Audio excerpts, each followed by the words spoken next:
Hello everyone, welcome to Remix Iteration 2. Bear with me as I try to remember all that I did. So this was the base image that I used. I liked how it was black and white, but still kind of funky. And then I had this. This isn't the full image, evidently. Actually, let me see if I can open this. Can I? Am I allowed to? I don't think they're gonna let me. Or maybe I'm just not. Yeah. Well, this is like part of the image that I put over the top of it. As you can see, I put it into select a mask and kind of got rid of all the extra stuff. And then this was the background that I put behind everything. So this was the finished product. I turned something that was black and white and I kind of wanted to add a pop to it. So the first thing I did was I messed up. I had to start over because I misjudged the order in which I should do things. So I started out with this photograph, just the main one. And I selected it and put into select a mask and then tried to get rid of all the white lines with the quick selection tool as well as the brush tool. And that proved to be quite difficult. So I ended up trashing that whole thing and starting over. But what I did was I made everything a smart object and I put the layers together just so it was more copacetic. And then put it in select mask, which actually helped quite a bit. And I went in with quick selection tool as well as the brush tool and kind of went in through all these lines, and it took forever.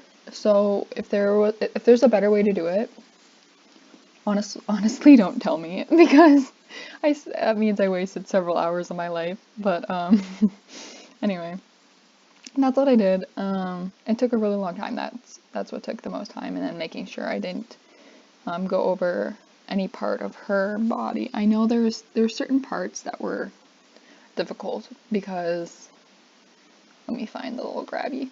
So because like these lines that were really thin had mostly white around them, but I didn't want to go all the way over them because like the line has to be there, like it's still there, but I did my best to make sure that they were visible. And I know I really tried. But I definitely think there's more I could have done. It's just, it would have, it was a perfectionist job. I really had to sit and go through and go through and go through and see where I didn't like it and go in. It took a really long time, actually. Yeah, that was that. And I put the rainbow color behind it so that when I was using the brush tools to get rid of certain things, I could tell what color was behind and how much line there should be and how much there shouldn't be. And it was just a whole ordeal.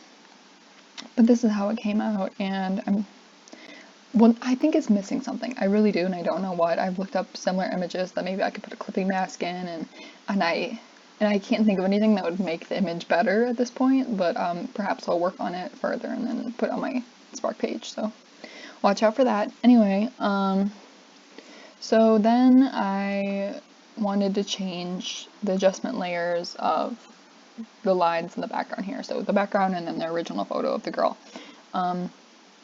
So I did a vibrance one as well as a color balance, and I messed with it a lot. There was ones where like the image was all green, and like I also did I messed with the blending modes, and I don't know if you can tell because when I save it, it doesn't come out like this, but this looks kind of glittery, and I liked it because it added a little Lisa Frank moment for me.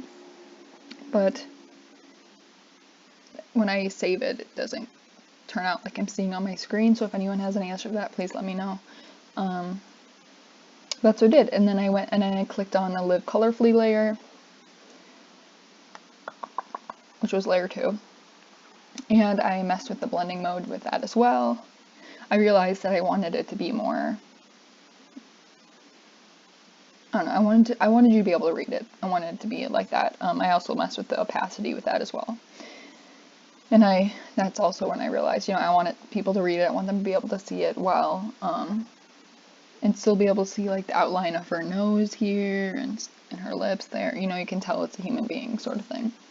But yeah, that's pretty much what I did, I made, excuse me, I keep going back, but I made, once I outlined a lot of this, I made it into a layer mask, as well as the Live Colorfully, so I utilized that tool as well. If you have any tips, tricks, anything, please let me know, but I'll see you all in class. Thank you. Bye.